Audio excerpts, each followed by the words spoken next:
একটা নতুন সকালের শুভেচ্ছা নিয়ে আমি তানিয়া চলে এসেছি তোমাদের সাথে একটা নতুন ভিডিও শেয়ার করতে। তোমরা সবাই কেমন আছো? আশা করি সবাই ভালো আছো। তো সকালটা জানোই তো শুরু হয় হচ্ছে ব্রেকফাস্ট দিয়ে। বানিয়ে নিয়েছিলাম আলু ভেন্ডি ভাজা, তেলের মধ্যে কালো জিরে ফোড়ন দিয়ে ভেন্ডি আর আলুটাকে দিয়ে দিয়েছিলাম। নুন হলুদ শুকনো লঙ্কা দেওয়ার পরে একটু ভাজা ভাজা হয়ে গেলে পেঁয়াজটাকে দিয়ে ভালো করে নাড়াচাড়া করে ভাজা ভাজা হয়ে গেলে নামিয়ে নিয়েছিলাম।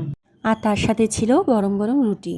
রুটির ভিডিওটা নিয়ে নিই, নাহলে ভিডিওটা অনেক বড় হয়ে যাবে, তারপর রান্নার ভিডিও দিতে পারবো না।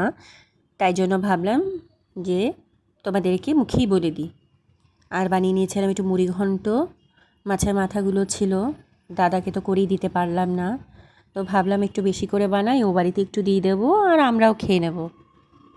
মাছের মাথাটাকে নুন হলুদ দিয়ে ভালো করে মেখে ভেজে নিয়েছিলাম।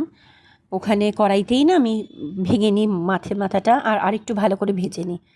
ভাজা ভাজা হয়ে গেলে ওর মধ্যে পেঁয়াজ রসুন দিয়ে দিয়েছিলাম, জিরে ধনে গুঁড়ো, হলুদ গুঁড়ো, শুকনো লঙ্কার গুঁড়ো, নুন আর গোবিন্দভোগ চালটাকে ধুয়ে রেখেছিলাম জল ঝরিয়ে, ওইটাকে দিয়ে ভালো করে ভাজা ভাজা করে নিলাম। জানো তো রান্নার সাথে সাথে আমি স্নান করে পুজোটাও সেরে নিয়েছিলাম, কারণ লেট হয়ে যাচ্ছিল তাই জন্য।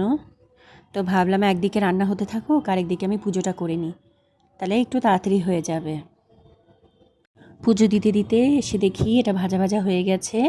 পরিমাণ মতন জল দিয়ে দিলাম, একটু ঘি গরম মশলা দিয়ে দিয়েছিলাম, নিয়ে ভালো করে নাড়াচাড়া করে ঢেকে দিয়েছিলাম। দেখো রেডি হয়ে গেছে। আমি এটা একটু ভাতের মতন করেছিলাম, বেশ ভাল লাগে খেতে, নলে তরকারি মতন করলে ওর মধ্যে আলু কুচি দিই। আমার বাপের বাড়িতে এরকম ভাতের মতন বানায়, তো বেশ ভাল লাগে। আর বানিয়ে নিয়েছিলাম হচ্ছে চিকেন।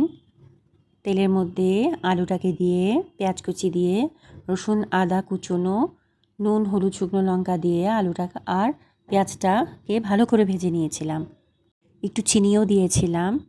নিয়ে যখন ভালো করে ভাজা ভাজা হয়ে যাবে তখন ওর মধ্যে চিকেনের পিসগুলোকে দিয়ে দিয়েছি, নিয়ে ওটাকে অনেকক্ষণ ধরে ভালো করে কষিয়েছিলাম।